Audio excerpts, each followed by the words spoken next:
What's going down? What's going down, ELC community? Hey, Marci. Hello, darling. How are you? I'm doing great. How are you doing? I am good. Thank you for having me Welcome today. to the Game Studios. I know, it's amazing. I've never actually been to this. If you don't know what the Game Studios is, it's this awesome sports bar and grill. But no, thank you for being here. I know you have a lot going on, and we'll get into some of the current events and stuff later. Yes, we can talk about my front page exposure, if you will.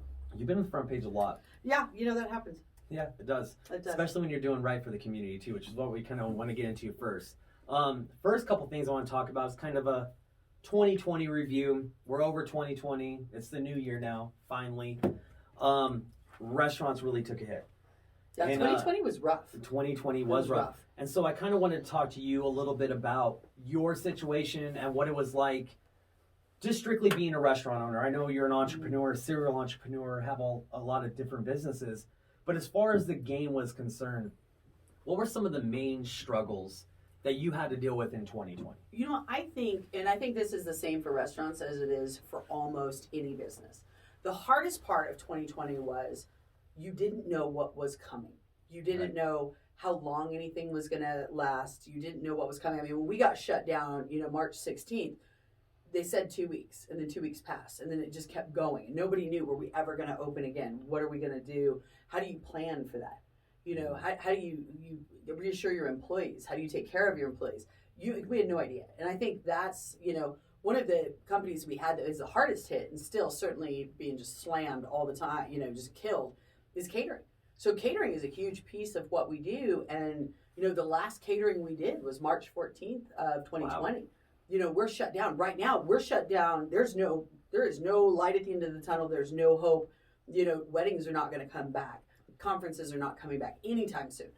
And even if they turned around and opened us up tomorrow and said, okay, you can have a wedding now, people have to plan, and there's nobody booking anything because the whole world doesn't know what's going to happen. And I think that insecurity is a huge piece. I know that was really hard for us. I mean, even when you got open, it was like, oh, you have 1 day's notice. Here you go. It was just the planning part of it was hard doing that. And certainly when you take, a lot of people look at things and they say, oh, well, you had curbside. So curbside's okay. You were okay because you had curbside. Right.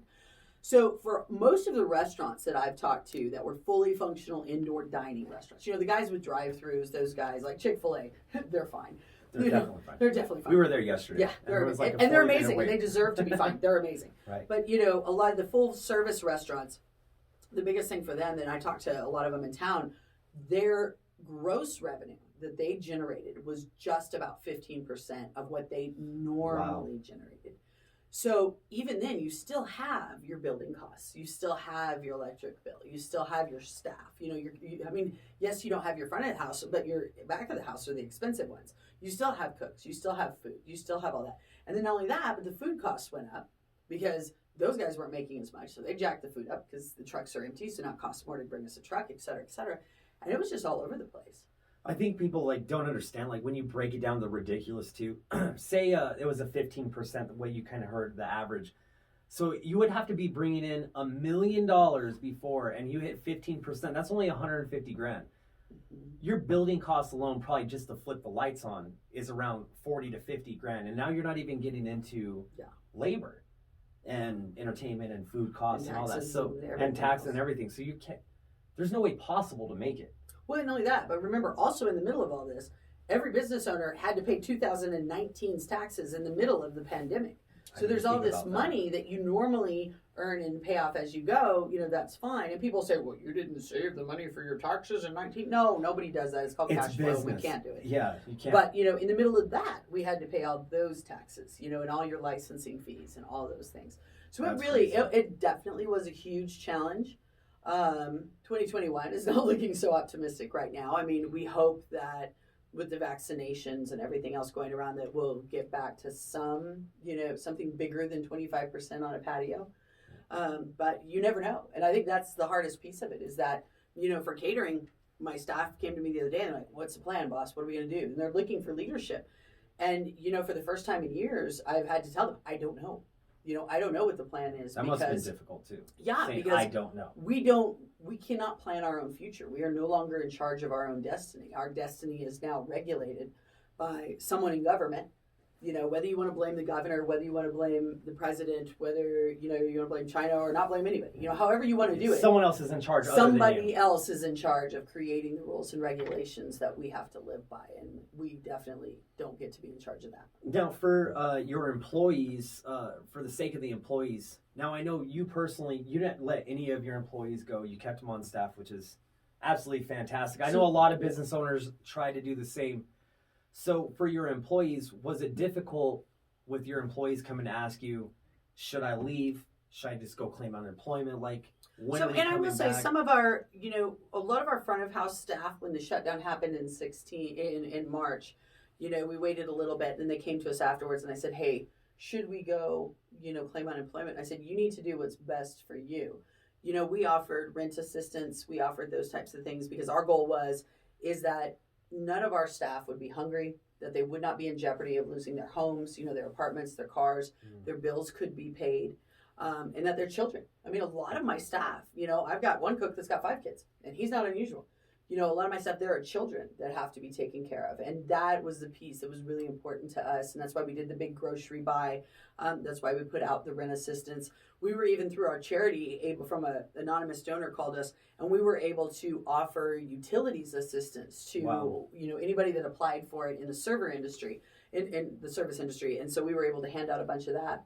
And it's just you know, it's a piece of, yes, the staff is important, but really it comes down to just the humans are important. You know, these are people that come to work every day, and yes, they make money being there, but they're the people that make the money that I feed my family with. And you can't just wake up one day and say, oh, you are no longer important to me. You know, thanks for what you did when you were doing it, but now we can't do it. So, you know, peace out, good luck. And that's just not how we do things anyway. And so, you know, we still have, I mean, a lot of catering staff, you know, are still getting a paycheck. Yeah, that's basically, I think, what your grant went to that you got from the state. You just still kept your staff on. Yeah, all of the grant money that we got, our PPP loans certainly 100% went to payroll. And then the grant money that we received went all to payroll. Like the county grant went to payroll, and, you know, we didn't take any of that. And that's part of it, is that, you know, the owner doesn't take any, and we certainly didn't. But yeah, we make sure that our people are paid and taken care of, and their families are taken care of, and that's what's important. It's also why when we were able to reopen, that we didn't have any problems, you know? We sent a text out and said, boop, schedule's back up, let's go back to work. And we had our staff, you know, we had our seasoned staff, we had our trained staff. Everybody came back to work, and, you know, well, I think that would probably definitely just reflect as you an owner, and also your GM, your managers, to get all your staff there.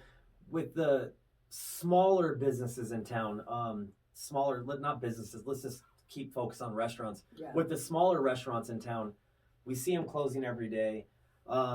They didn't have a chance to build up their name. Maybe they just opened last year or right before, a week before COVID, like a couple of our other restaurants we talked to. What would be your best advice, you think, for them? How do they stay afloat? Not even if you're talking to them directly, but just so regular city people know, how do you keep these businesses afloat? How do they still provide for their families? I would say one of the things that we did, and, you know, I look at everything as, okay, let's learn the lesson and, you know, move forward from that. One of the things that we did, because we were a bigger restaurant, is I had no idea COVID would be happening, contrary to somebody's online comment that I psychically knew about this. I had no idea it was coming. But I think one thing that's important for all businesses is what we had done, and in the last several years, we'd had good years, and we went to the banks and set up lines of credit that we hadn't used. You know, we tried to pay down some debt and did those types of things to financially prepare us for something to happen. And I think with these smaller ones, I remember, you know, I'm an investor in you know, the Lucky Dog Pool Hall, and we've been open 2 months total. And she doesn't qualify for anything. You know, she qualified for the grants, but didn't qualify for PPP or any type of help, because the original PPP, you had to have been open February 1st. Right. And we weren't, because, you know, we were supposed to open in April, and then we got pushed back. So that was kind of a huge nightmare. But I think a lot of the smaller ones, you know, I'll say this, I can go out and keep my staff on, and yes, that's what everybody's soul wants to do, but really what you have to do is make the decisions that are best for you to keep you open. The only thing that matters is keeping you open. Or if the choice is made, we are going to close, but not forever. We're just going to shut down right now, and then we're going to come back open. And we've seen some of the bigger restaurants do that. Della Vegas did that. They closed. They said, you know what, we're not playing this game. We're going to wait. when they open us back up, we'll open. And I certainly can understand that. It's just, it is hard. And it's also something that there's a lot of people that there are ways to borrow money that people don't understand, home equity loans, credit cards. There's all kinds of other stuff you can do, but really it comes down to what is it that you want? What are you willing to sacrifice to stay? Right. I mean, I think that's the biggest thing is sacrifice, but also like the knowledge you just said of knowing basically how to structure yourself properly, how to go get business lines of credit, how to build your business credit, your DMB numbers, all those things come into play. And a lot of small business owners, they have a great idea. They can make a badass meal and then, okay, we can set up a restaurant, and they don't think about my having friends a come team. over and everybody's excited for me to cook. So now I want to, be in a restaurant, which it sounds sexy. It really is not. There's nothing sexy about this. But one of the things, so what's interesting is before COVID, one of the companies that we had just started, we started at the beginning of February, so right before COVID, is a company called The Firm. And what The Firm does, and it's, we took a little time out for COVID, now we're getting ready to bring it back up. But one of the things that The Firm does is exactly that. It takes people who have an idea, the better mousetrap, what we're all searching for. It takes people who have an idea, who want to do something, but they really don't know what the steps are. They don't know how to do it. And that advice just isn't out there floating around. And as we know, you can get online and find just about anything, but how do you know that that works for you or it works in our community or that? And so what our company does is we go in and basically advise people. Here's how you set up your financials. Here's how you set up your relationships. Here's what you do with marketing. Here's what you do with licensing. Here's how you position yourself. That's awesome. And so that's coming back. We're working on gearing that bad boy back up because I think it's a service that people need. I look at it this way. I've been doing this for 23 years. So in 21, I'll be 23 years. For 23 years, I have lost an incredible amount of money making mistakes. Right. My goal now is that if you're going to, versus just looking at you and saying, Jason, you know what? Good luck, buddy. I hope you learn it like I did. Have fun. Instead, coming up and saying, here's all the lessons I learned from the mistakes I made, and here's how to avoid them. Because it's not, this is a big piece of, what I believe. I don't believe that you get to the top of the mountain and spend all your time kicking people off the top and trying to keep them down so you're the only one up there. That you get to the top of the mountain and your job is to make the top of the mountain as big as possible and to get as many people up there with you and to be successful and to grow and to do that, which was a huge reason why I backed Lucky Dog. I had nothing. I didn't want to do a pool hall. I don't know anything about pool. I can't even play pool. I'm not good at it. But, Sarah came to me and her drive and her dedication and her vision and what she wanted, I remembered when I was young, and that's what it was. And people helped me. So I'm a firm believer, and that's what you do. You grab them and you pull them up there and you push them up there and you help them and you show them how to do it and show them how to not make mistakes. Because in the end, our whole community is going to be so much better off when we have all these people at the top. That's a great way of looking at things. And then with Lucky Dog and Sarah, when you guys just got started, you've only been open now for 2 months. The building's been there. Too much, yeah. We were under construction remodeling for almost a year because there was beginning, there was loan, there was all these other issues, and so by the time we got it done, we were ready to open, and then it was COVID, and then the building just sat there, with pool balls and everything ready to go. It must make you feel better about your decision that you made with Sarah and Lucky Dog, though, because I don't think. Probably 99.9% of the people, and we've seen it in 2020, if they start off a business and then they get hit with the pandemic and can't open, they can open for 2 weeks and then have to get shut down, a lot of people would have thrown in the towel. Or probably be at the top of the building somewhere, ready to jump. And so, the top building, yes. When you're an angel investor or an investor and serial entrepreneur like you are, it must make you feel better that you can read somebody and be like, I knew this person was going to make it. Yeah, even though they're not making it now, Sarah's going to come through this just fine. Yeah, no, she will be good. And I have to also say that if it wasn't for, the people who stood behind her and believed in her, she wouldn't have been able to make it just because, unfortunately, dreams and perseverance don't pay the electric bills. But we were able, as you know, we were able, to work with the bankers and to work with the landlords and do that. And that really, made a big difference. But again, it's the knowledge.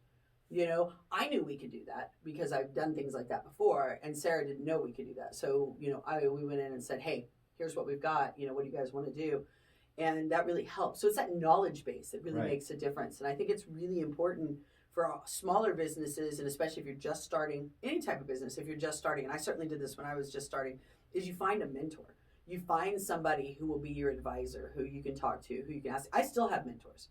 You know, I'm pretty big in business now, but I still have mentors that I call and I say, hey, here's what I'm thinking. What do you think? Sometimes they tell me I'm stupid. Sometimes I do it anyway. You know, that kind of thing. Sometimes you can put the paper. But yeah, no, so I think that's just a big piece of it. And it's important. Having that team, building that team, having your life coach, having a good tax person, having a good investment firm. I know one of your friends that I got to meet through like summer, investing your money after you make it, how to keep it, things like that.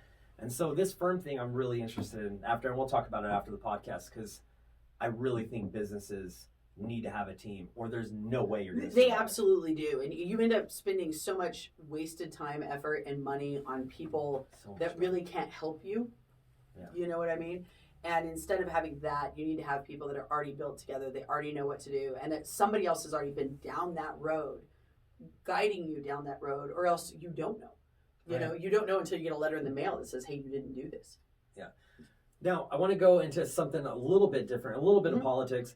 So we talked about 2020 and kind of the hardships, and I know there's so much hardships that we can't even, so much more to talk about. Then in the state of New Mexico, this probably didn't happen everywhere else, or maybe some states, but the state of New Mexico then did the minimum wage increase. So you had to deal all of 2020 trying to save money, trying to do these things. Yes. And then January 4th or January 1st, that a minimum wage increase happens. And we want employees to make the most amount of money possible. It's not like, oh, you work for me for this. Yeah. It's not like that. How did that affect you actually as a business? Because people will say, oh, it's just 50 cents a person. No big deal. 50 cents an hour. Ours went up, what? Cruises, ours went up 25 cents, right? I think, 25? 25 or 35? I think that was it. I think tipped waged employees, which maybe affects you more, I think went up more than that. So one of the interesting things about that is since our very progressive city council had decided years ago, in 2015 actually, that they were going to take this massive increase. And back then, they tried to take it in 3 years. So it was like $1.25 a year. And yes, we were involved in this, and the businesses couldn't sustain it, and people would have closed and moved to El Paso, which we've already seen a large number of those businesses in Las Cruces do that. They went to other places. That we helped with the compromise, and we ended up making it, a 6 year. It was the same increase, but in 6 years versus 3 years. So in January, it would have been that we would have taken it to 1045, and so the state. When the state jumped it ahead, and it was like $9, I think, in the state to like $10.50. So it was a major jump the state. For us, because they had already jumped it so high. Oh, they pulled it up for us. What is it? Thank goodness, somebody, the news hangs. So the new minimum wage went into effect across New Mexico Friday. So now it's up to $10.50. So it's $10.50 an hour. An increase of $1.50. Mm-hmm. So that was for the state. So the city of Las Cruces, because we're dictated to by whoever's highest, the city of Las Cruces jump wasn't as bad. Okay. I don't know if that's good or not, because that also means that all these other years, we've spent way more than the state has. But it's one of those. It is what it is. People unfortunately think that when you increase minimum wage, that there's more spending dollars, and I think that's the language we have to, people need to focus on. It's not really more spending dollars, because guess what? The hamburger went up, the milk went up, right? Everything else went up, so you just end up paying more taxes, and you're buying the same amount or less stuff. But whatever, it was what it was. The state voted on it a while ago. The city had voted on it in 2015. Now the state is ahead, so now we go by the state one, which. The way it works is we'll have to follow whatever's higher. So if the feds come in, the federal government comes in and says, we're going to 15, or everybody keeps talking about 15. I don't know what magic number happens. I don't know where that came from. Actually, when I ran for office, too, I had a debate about whether 15 was right. And I was like, I don't even know numbers. I'm pretty sure none of the people talking about it are smart enough to have actually done the economic study on why 15 is a sacred number. But it is. Okay. Yeah. So whatever.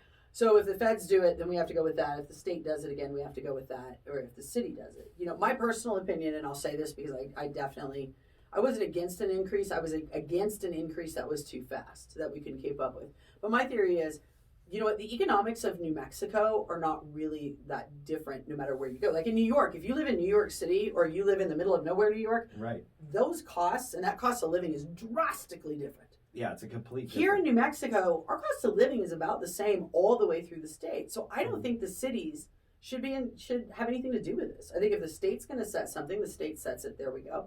If the feds come in and say something, then okay, there we go. But I think really these municipalities, our cost of living is not that much different. Yes, Santa Fe's cost of living is a little higher, but that's also because they've kept all of the wages up and the costs are higher because the wages are higher because they've driven them that way. Right. But I think that's an in-depth economic study that 90% of the people who are discussing, especially on Facebook, 90% of the people who talk about it don't actually understand the economics of it. Yeah, they don't understand. Well, how many employees do you have right now? In normal land, in normal land, I have 140. Right now, I believe we're running 110. Okay, so let's just say 100 is for even numbers because I'm not that good at math. That's okay. So 100 and it went up, I think 50 cents, right? So that's 75 cents. Oh, we're looking again. So what was the increase? Can you pull the Cruises ones up? Oh, city minimum wage, $10.25 to $10.50. So 25 cents. 25 cents. Thank you, Nick and Joy, for doing that. So every hour, your cost just went up $25 on 100 employees. Now, to be honest with you, technically, yes. The hard part on that is most of my employees don't actually make minimum wage. Minimum wage for us is a training wage. Yes, our hostesses make minimum wage. Most of my hostesses are 16 years old, 17 years old. It's their first job. It's training. In my kitchen, no one makes minimum wage, except for the people that are in their first 90 days of training. So most of my staff makes more than minimum wage. Okay. But here's the hard part.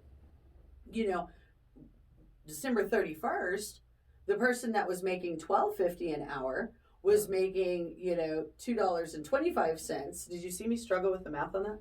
$2.25 more than minimum wage. And then now it went up. So now they're only making $2 more. So we end up, every time minimum wage happens, in the past, what we've had to do is we've had to take everybody up the exact same. So if minimum wage bumps an hour, every person that works for me goes up an hour, and that gets really expensive. I think that's the dirty little secret about minimum wage that people don't understand is when your employees start making as much as your manager, who maybe went to school for this or has more experience or just has busted his ass longer.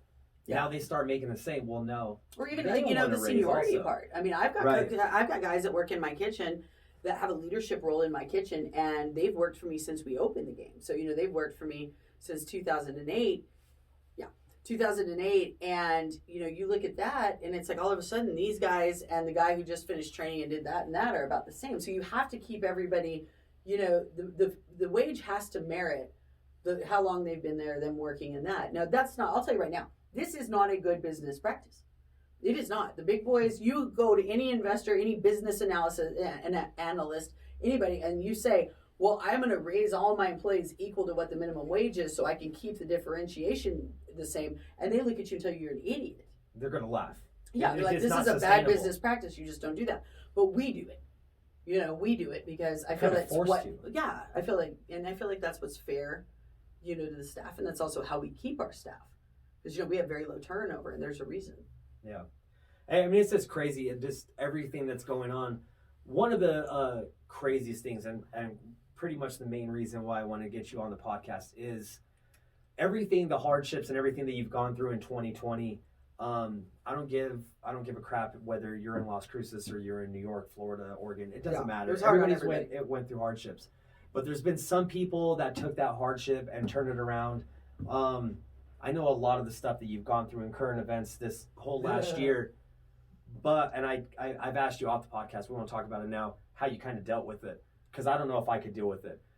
But you not only dealt with it, you kind of went over and above and said, I'm going to help the people also because everybody else is going through this. So I kind of wanted to talk about Revolution 120 and yourself personally, just the community service aspect of what you've done this year, because me personally, and I know the comments are going to fly in on this next statement, me personally, I don't really give a shit what you got put in for in the paper and things like that, because I know you personally. What you did for my community and the Las Cruces community as a whole just goes just far and above what our city councilors have done, our mayors have done, the state of New Mexico has done, and the federal government has done. And there's a great article on Everything Las Cruces about kind of your accomplishments. But I wanted to kind of talk to you about you and Revolution 120 and your group. And when COVID happened, was there a phone call? did you guys get together for lunch and go, hey, we need to help everybody because everybody's about to go hungry? Like, what was the process for you doing 1,000 boxes a week for people to not go hungry? How did this whole thing happen? How does that work? I wish it had that much strategic planning to it. Basically, what happened is, we knew the shutdown was happening. When the shutdown was happening, they're running out of food at the grocery stores. The food insecurity was huge. And then it took us a little while to do the first set of boxes. But really, I called my board, and called the board, and I said, okay, we've got money because we had money allotted to the projects we were going to do this year that suddenly were not as urgent. And I said, we've got money. We need to feed people. We need to get people coats. We need to get people heaters. That was in winter. Mm-hmm. But I was like, we need to feed people. We need to help these people. And everybody, of course, was like, absolutely, let's do this. And so then, we went out publicly with it. And before we went out publicly with it, I called people, got on the phone, called some other people that were very, community-minded individuals and businesses and said, like Allen Theaters, Enchanted Boxes, and said, hey, guys, we're going to go do this. You guys want in on it? And everybody was like, yeah, absolutely. Here's $5,000, here's $2,000, And they gave us the money. And it actually started, I think the food boxes came later. The first thing that started was the free meals at the game for the kids. Because all of a sudden these children go home and parents, that's a big piece of, I get the kids at school and the mental, emotional and all that stuff. But a big piece of it is these children go to school and they get 2 meals a day from the school. Right. That's a lot of food to replace. I mean, I have boys, my goodness. If I wasn't in food service, I'd be broke. That's a lot. And we know that causes stress and anxiety because, of course, now we have all these children home. So what happened? One of the parents had to go home. Like somebody, at the beginning, everybody wasn't working, so it wasn't that big. Then they started opening it back up. Kids are still home like they are now. What are we supposed to do with this? So that was the first piece of it, was we did all the food boxes. And it was important to do. And we did it. Fortunately, we just paid the food costs and our donors helped. And then we started with the actual food boxes, with the giveaways and those types of things. And it really was one of those, the box itself and the massive, 1,000 at a time giveaway really had to do with the fact that nothing was ending. Right. The kids' meals was like, okay, this is going to be a short-term thing. We believe what they tell us. It's only going to be 2 weeks, 4 weeks, 6 weeks. The kids' meals are only going to be this. So let's go Band-Aid this. Let's do our best to help it. And then after that, we saw that it was going to last much longer. And so then we did the big boxes. And, we've been very, very fortunate because the more we do, the more donations we get. The more donors help us, the more people help us. I mean, our last one, the Albertsons Foundation, this is a national foundation, called me and said, hey, we like what you're doing. We like, we've got a grant program for Nourishing Neighbors that feeds people. You should apply. And I was like, well, okay, cool. So we applied. They gave us the money, gave us the food boxes. There we go. That wasn't an insignificant amount. It was like $20,000. They're like 30,000. They said, well, how much do you want? And I didn't know what I could get. So I was like, I don't know, 30. And they're like, okay. Now, don't get me wrong. That's awesome. I've already got an email into it going, how much more can I get? Because, we're not done yet. We're in 2021. And yes, we thought during 2020 that like New Year's Eve would happen and the magic would open and 2021 would be okay. Yeah, and everybody, at 12:01, everybody goes back to normal. Well, either that or we would already be much further down the back to normal path. And we're not. We're not anywhere within 6 months of being okay. And people are still out of work. And people are still hungry. So, we definitely are planning on doing more of that.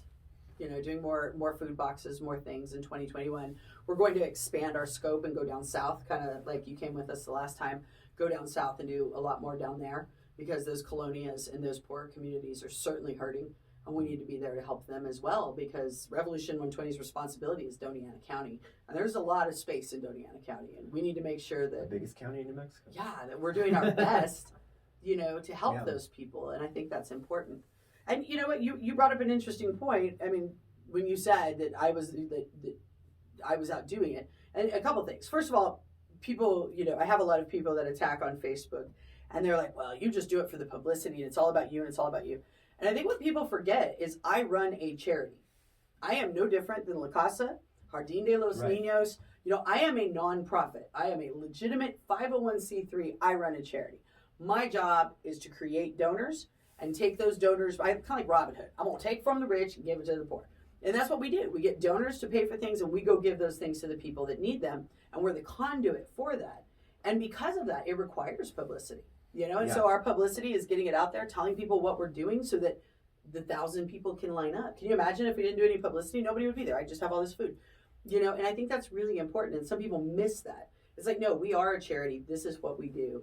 And our charity is very, very focused on Doñana County. And you're right, we did do more than anybody else, and that created a nice target. There was a big separation. It's not just doing more. You guys were the only ones that did anything. And you know what? I will say this. I was really impressed. And one of the things that really warmed my heart was there were so many people, and we see it on Facebook. I saw it through texts and emails that I got from people, is there were so many individuals that went and did what they could. And I think that Right. if I had to say there was one amazing thing that came out of 2020, okay, if there was one, which is, there's maybe one. If there was one amazing thing that came out of 2020, it was that the people in our community felt a greater involvement and a greater sense of responsibility to take care of someone else. Right. And I mean, there was, the businesswoman in town who'd hired some of her staff, and they all went and stood in line for people, at Walmart during that. There were people. There was a really heartwarming story off one of the food boxes. Is there's an elderly hairdresser here in town. She doesn't have a lot. She's taking care of all of her grandkids, and I think there's like 4 or 6. I mean, there's a lot of kids. She's taking care of all of her grandkids, and she came and got a food box.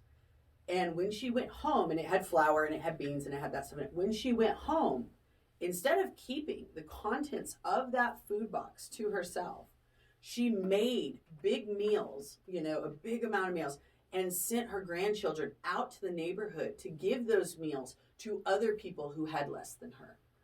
That's amazing. It's that type of thing that we've seen all over. We need to get on that, guys. Yeah. Whoever did that, we need to get on that. It's my mom. It's the lady that I know who it is. Yeah.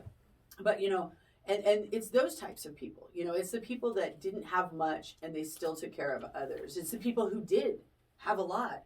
And they, Velos Homes, I will say Velos Homes has been amazing during this thing. Definitely. They have come out, they've sent meals to the hospitals, they've helped people in crisis. And, and they haven't done it very publicly, but they certainly, we've worked with them on a lot of projects. They've certainly funded a lot of ours, but they've done amazing things. And there's just so many people that really, whether they're big or little, they help somebody. And I think that's, to me, that's the positive thing that came out of 2020. I think you're right, though. That's the only thing. But how the community banded together, even like my neighbors and stuff.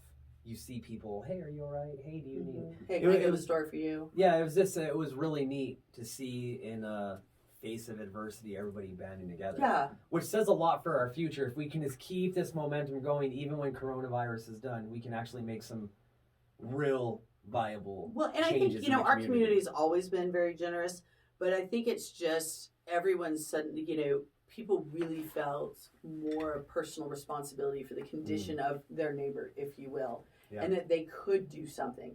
I mean, I saw one post that, a young mother was having trouble with, getting gifts for Christmas, and someone else on there said, well, you know what? I could only afford 2 toys for my child, but it's the same age as your child. So I'm going to give you one of the toys for my child. That kind of stuff is huge. I mean, that kind of stuff, just warms my heart. Does. And that's really, that's what Revolution 120 is about. It is about finding the people who need us, and they can't get help anywhere else or from anywhere else, and we're able to show up and help them take a step back from crisis and help them stop that. When the state police called me and they said, Marci, we're doing this big toy drive, and our problem is that we can't accept cash, and all these people want to give us cash, and we can't accept it. Can you come out? I said, absolutely. So I came out, and we took in a little, and it was very nice. We took in a little, and then as I'm sitting there, I got on the phone. I texted about 15 to 20 people. I said, hey, here's what we're doing. I need toys. I need toys for these people. You in for $500? And pretty much every person that answered was in for 500 or, in for more. Like Velos Homes came in with more. Right. But everybody was like, yeah, no, we're in. We get it. We got 500. We'll send it to you. So it's that type of thing that I think is really important, is that at all levels they're giving. Yeah, and you're also talking about people like, I'll bring up Russell from Allen Theaters. Love the Allens. He's losing everything that he's worked for. He's had to shut down. He's had to keep employees on. He's like losing everything, but still he was like, okay, I need to help out my community. No, and it's and there's so many of those people that no matter whether the chips are great or the chips are down, they're still very much a part of this community. I was born here. My family is here. I will die here. I just will. I'm not going to move. Our family was actually in New Mexico before New Mexico was a state. we've Happy been birthday, New Mexico. yeah, happy birthday. But we've been in Las Cruces. I want to say my grandmother was the first female to letter in athletics at NMSU. Really? Yes. I did not cannot know get this. NMSU to pay attention to that and put her in the Athletic Hall of Fame. I'm just saying. But yes, my grandmother was one of two. There was two women. They had to qualify in 10 different sports or events, as they called them back then. 10 different events to get a letter. We've been here since forever. Like the conquistadors were walking out and we were in here. So this is my hometown. And that's a piece of what Revolution 120 was started about, is that we have to take care of our hometown. And I think that is in the people in it. And I think you've really done that. We need to start a petition to get your family in the Athletic Hall of Fame at MSU. Yeah, we made some calls, but we'll work on that. Well, not my family, just my grandmother, just the grandmother. Yeah. But anyway, but on the other side, there's good and bad that comes out of this, obviously. So there's definitely some good and bad that comes out of it. I mean, that's a perfect segue. There's your segue. Current events. Yes. Current events. You've obviously hit every newspaper possible in the state of New Mexico. I had the trifecta. I got Albuquerque Journal, Sun News, and the Bulletin all on the same day. Yeah, shout out to those guys. I know. And on possibly even more websites than you even know about. Oh yeah. That we've seen. Keep track of that. Even some national websites I'll show you about after. Ooh. I'll send you some links too. Look at us. We made big time. Big time. So, just a little information for people that obviously don't know what the hell we're about to talk about. You got put into the paper. I'm not going to blame anybody or take anybody's sides on this. You basically got brought into a lawsuit. Not a lawsuit. Or not a lawsuit. Do you want me just to explain it? Yeah, just explain it. Let me just do this. Yeah, I promise I've read that. You're thing more way than you more have. into this than... Yeah, I've had to do this more times than not. So basically, the city started an audit in 19. And the purpose of that audit was was all based upon Country Music Fest. So it was all about the Convention and Visitors Bureau and Country Music Fest and what happened during Country Music Fest. So the reason I am involved, other than my conspiracy theories on it, is because I had the management the logistics. Let me specify. I was in charge of the logistics of Country Music Festival. So they got to loop me in there because they're very, very sure that I did something wrong, even though I didn't. So those are things. You can find the information anywhere. It is 800 pages is the audit report. I have read all of it. It's basically what my attorneys call 62 pages of a fictional historical narrative. That's what they call the report. And then it's a whole bunch of emails and evidence and things like that. One of the things, so when this happened, I find out because, several media sources call me and they say, hey, Mars, the audit's out. We've been waiting for 2 years. Hey, Mars, the audit's out. Do you have comments? And I said, well, give me till 3 because, I need to read it. I don't even know what was said. Yeah. And, so we read it the first time. I've since read it about 4 or 5 times and diagrammed it completely. And one of the things I'll say, the first thing that I noticed about this whole thing was not the documents that were in there, but the documents that were missing. And I can honestly say, I can really only speak for myself. I can't say what paperwork the city was supposed to do or city employees were supposed to do. Right. I can't say, city management's upper decisions. They didn't consult with me. I don't know what those were. All I know is my boss, what I did, what my boss told me to do, and how we did it. And I will say, one of the biggest things about the audit and the way it was portrayed in the media that is upsetting, not my involvement, but what was upsetting is the fact that people believe that the 1.8 million that is the headline is gone. Okay, it was not stolen. It was not But they misspent. basically said there was a mismanagement of money, right? Because The paperwork was not done exactly like it was supposed to be done. Like, the money was all spent on what it was supposed to be spent. All the money that was supposed to come in, came in. All the money that went out, went out. It all went out to the right places. It went to the right things. The internal paperwork that was supposed to be filled out, which I really didn't know anything about internal paperwork. I had nothing to do with it. it's none of your business what they do. I'm with a their vendor, internal man. You had me, all the money that they gave me was completely accounted for. There was no problems. Everything was completely accounted for. It was spent correctly. It was there. But all of that, like, it looks like all this money disappeared. Like it was swindled. I've had Like you went to the bank and we pulled talk out about $1.8 the million. haters. Several of the haters are 1.7. Several of the haters are like, you swindled it all. I'm like, I didn't ever even touch it. I don't know. I don't even, truthfully, I haven't gone back through, but I'm sure my team will go back through to see where the auditors came up with this 1.7. I don't even know where that was. It doesn't make any sense to me. But no money was gone.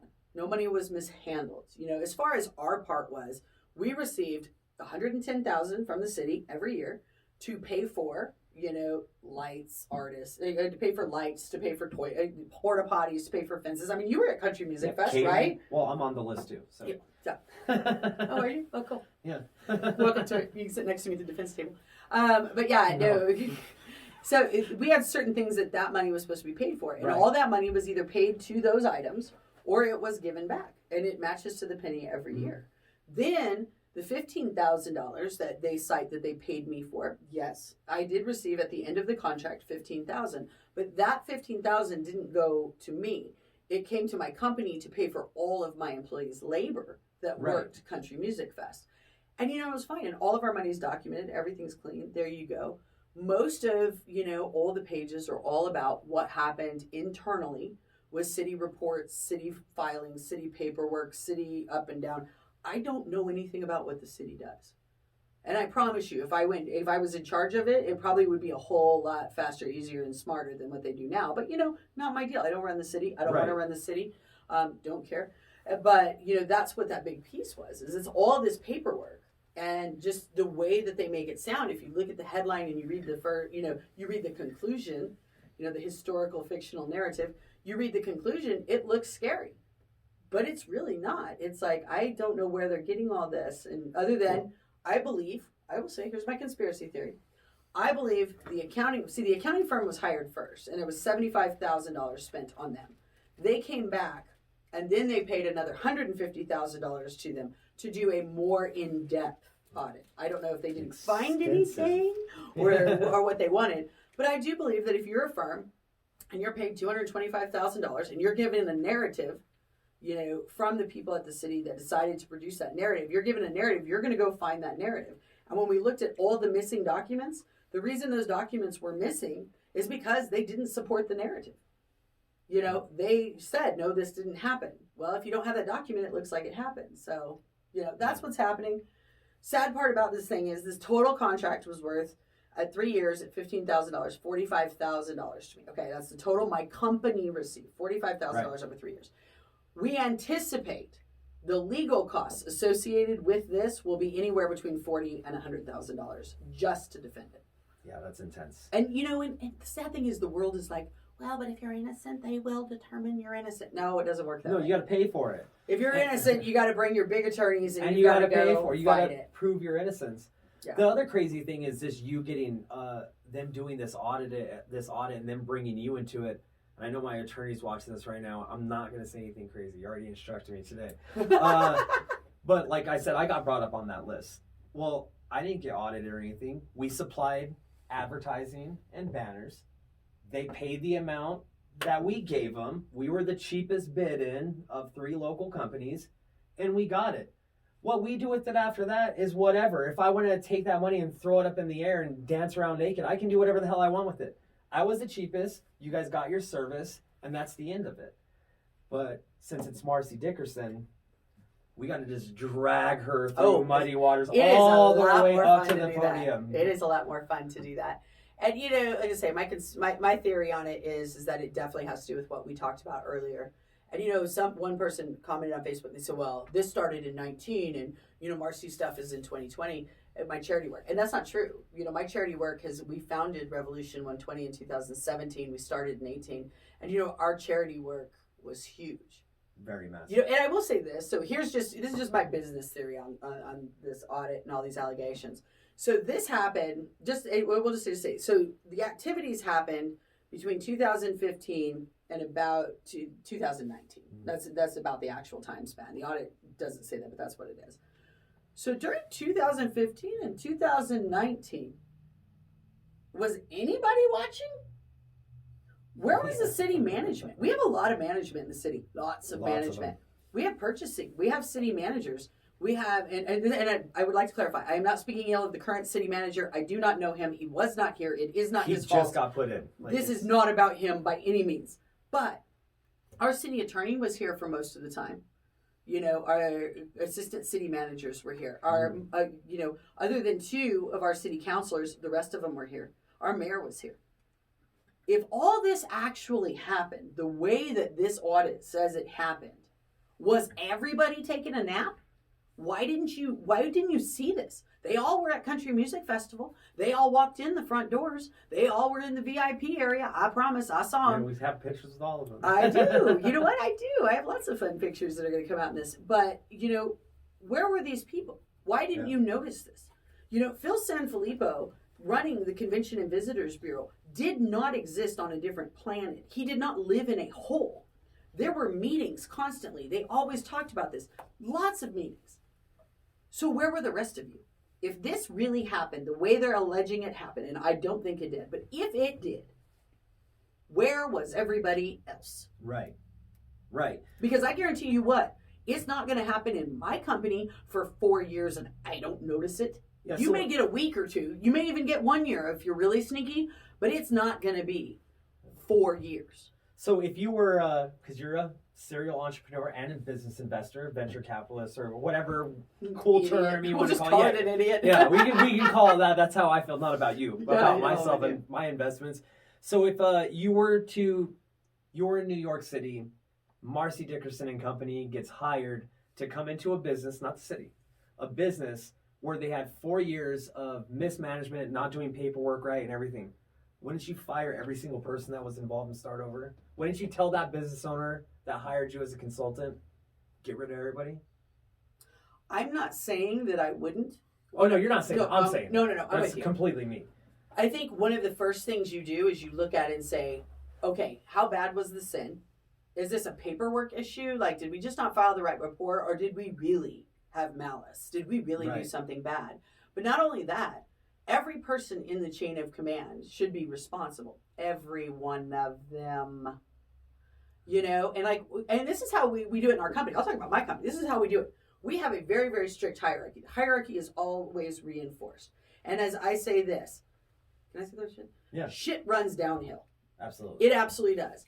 I find out about something, the first person I go to is my general manager, and then I go all the way down the line. If something happens with somebody, let's say hypothetically, our employees are caught on camera taking a shot after we close. So guess who's responsible? The employees, the manager who's managing them, and the general manager. But guess who's not responsible?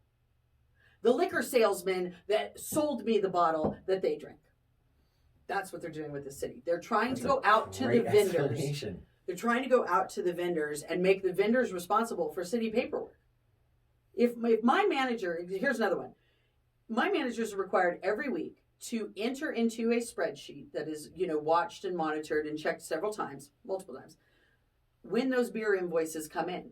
So if the beer gets dropped off and the invoice is not entered into the spreadsheet, it's not the delivery driver from Budweiser's fault. It's the manager's fault because they're paid to do the paperwork. That's their job. There was a lot of talk on this, and these are just the highlights. There was a lot of talk on this about Marci didn't fulfill her contract, that city employees had to do her work for her while she was being paid. So here's kind of the rough of what happened there. It is the same as if I received a janitorial contract from the city, and they said every day you're to clean the toilets once, you're to mop all the floors, and you're to empty all the trash cans. Okay. Then we do our first year, which everything was fine. And then they come back and they say, Marci, you know what? We changed our mind. Those 5 offices right there, the city attorney, the city manager, and 2 other special people, we don't want you to empty their trash can because we're afraid that there might be some documents in that trash can that your people don't need to see. But instead, we're going to take that work from you. You don't have to empty those 5 trash cans. But now you have to clean these toilets twice a day. So the work's equal, right? They don't change the money. They don't change the money in the contract because they're like, well, we're going to pay you the same. Same man hours, we'll pay the same. They don't change the same contract. So is it my fault that my boss told me not to empty the trash can? He gave me something else to do. Work was the same. It was just different work. Okay.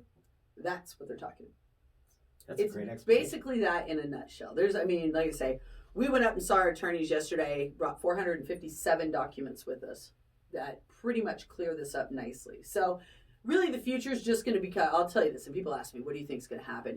Certainly my children even ask. And I don't know. I don't know how high on the political target spectrum we are.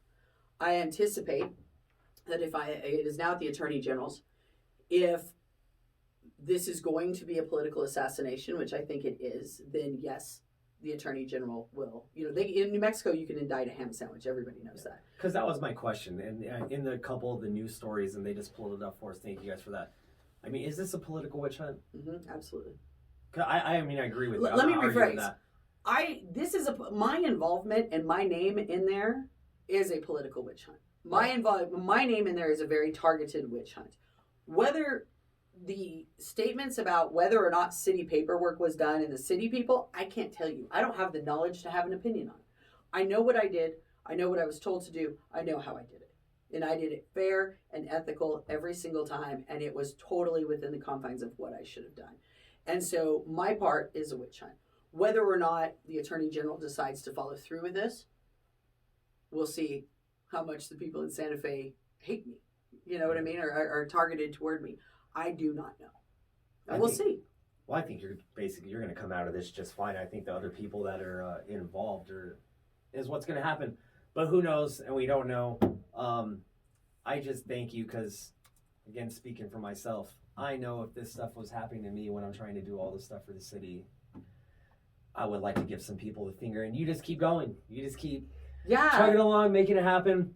And that's a very respectable thing that you do, and we appreciate that. I will say this, they talk about, there was some allegations in there about me receiving favorable treatment, right? And what I think is funny is that everybody remember the GEO bond? Remember the GEO bond we just passed? It was like 39 million, that was like right? the main thing I ran on how that was horribly misspent. Yeah, I'm with you, but I wasn't responsible for that. That's a trigger button for me as these kids. The GEO bond, the city had not passed a successful GEO bond election in 75 years.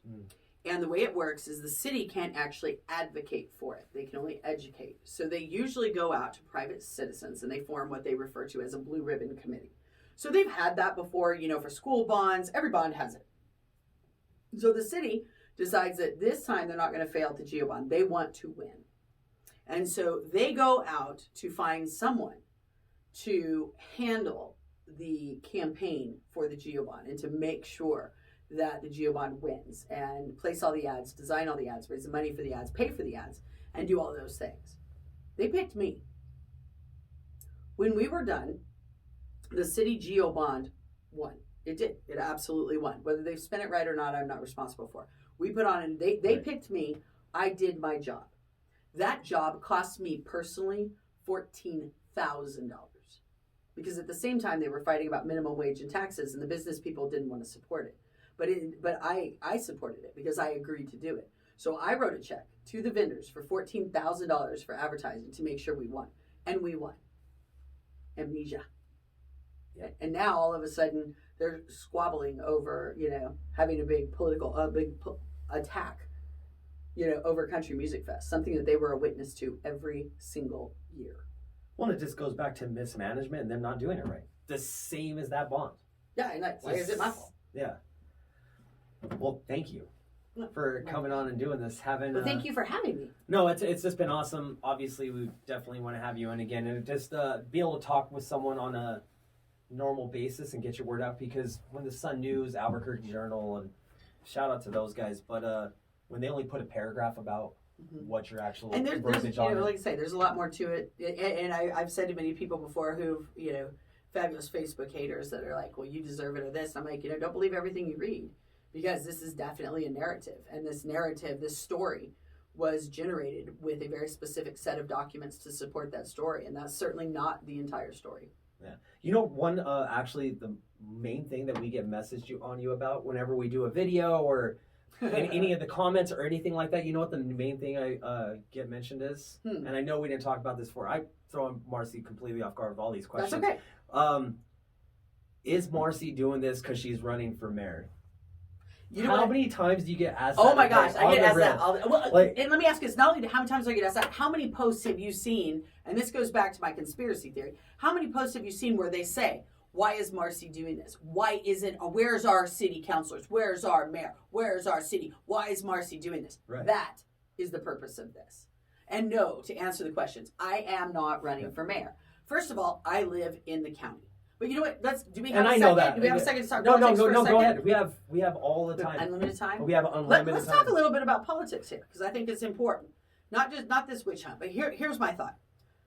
Yes, I have been involved in politics, on and off throughout all the years I've been in business. But what people need to understand is the reason why is because I am always advocating for what is the best for our community. Right. What is the best for the businesses in our community? What is the best for the citizens in our community? What is the best thing for our community? You have to advocate. We live here. You cannot stay home and sit under your table sucking your thumb and think everything's going to be okay. You have to advocate. Yes, you have to support those candidates, whether statewide or, citywide, that will make good decisions for us. Who will watch the paperwork to see what's happening. You have to advocate. We all do. You ran, and you didn't run for power and glory. You ran because you thought you would do a better job at making decisions than the person that you ran against. They forget it costs us money when we run. It does. It costs money. So, no, I have no plan to be in politics myself. I would absolutely die in politics. I would just shoot myself in the head. It would be so horrible. So bored. But, yes, I will advocate to our elected officials and say, hey, you need to do this. You need to help our community. You need to put funding here. You need to vote no on that or vote yes on this. I will also support candidates. Absolutely. I mean, I have 3 PACs, political action committees, I have 3. Just one person said 2, I have 3. But I have 3 PACs. You know what I mean? I saw that comment, by the way. Yeah. Idiot. What do those PACs do? Those PACs put money and support behind candidates who we think will help us in our community. They will help keep our businesses strong, our business community developing, and our economy growing, and our people taken care of. All that is important. So absolutely, yes, I am politically active. You can't live in a town and not be. You're going to do it right. Be responsible for the people that don't have a voice. I have a voice. I have the ability to raise money. So my job is to be a voice for the people that don't have a voice and to be able to advocate for every citizen in our community. And that's the difference. No, I'm not running for governor. No, I'm not running for mayor. But will I advocate for what's best? Absolutely. You have to. And there's some people that don't agree with me on what's best, and they have some other theories, and that's okay. They get to advocate too. Right. Millions and millions and millions of dollars every year flow from out of state into our political races. Most of our political races are bought and paid for by money from people that don't even live here. And you guys can fact check that also. Absolutely. Not you guys right now. They can just go to nm.gov, Look and see how much Planned Parenthood, which is an out-of-state company, put in. And I'm not saying it was right or wrong. Put into the state of New Mexico. Go and look. There's a tremendous amount of political parties, and all they do is dump money into politics. Here's an easy way to do it. And like I said, I'm not saying right or wrong. Go look at the financial reporting for Xochitl Torres Small and Yvette Harrell. Let's make it even.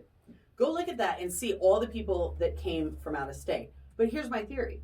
If all these people from out of state are focused on us and dumping money into our community to influence the vote, why aren't we locally allowed or even encouraged to stand up and advocate for ourselves?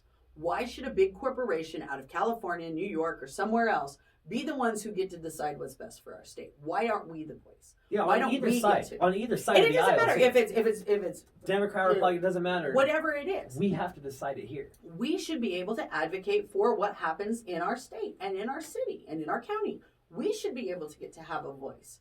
And not everybody does, because we don't have hundreds of millions of dollars.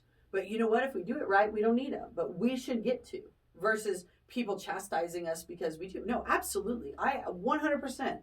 I have an interest in our politics. I have an interest in our community. I have an interest in what we do, because this is my hometown, and most of the time this has been my hometown a whole lot longer than it's been a lot of our politicians' hometowns. Yeah, and I think if people aren't out there advocating, regardless of Democrat, Republican, or whatever everybody else is nowadays, you have to advocate. You have to put money into your candidates to run. You have to be able to get the word out there. and you got to keep the system open. You got to keep it rolling in the right direction. And I think a lot of that's stopped with just red or blue this last 2 to 3 years. And to me, it's not about the Republicans. It's not about the Democrats. It's about the humans. And those humans are always the ones that are more important. It's not about which side you go on. Because I think right now we have red really right. We have blue really, really left. Most of us are in the middle. Right. Most of us are way more in the middle. We're way more general. We're more, but that's it. It's like, it's the middle part. It's the common ground. It's the human race. That's what's important, is how do we what is the best decisions for everybody to make to take care of the humans? And that's what people miss. And we get really caught up on that. So to answer your question, no, I'm not running for anything. I'm not planning on it anyway. We'll see how this works out. I don't think that's your cup of tea.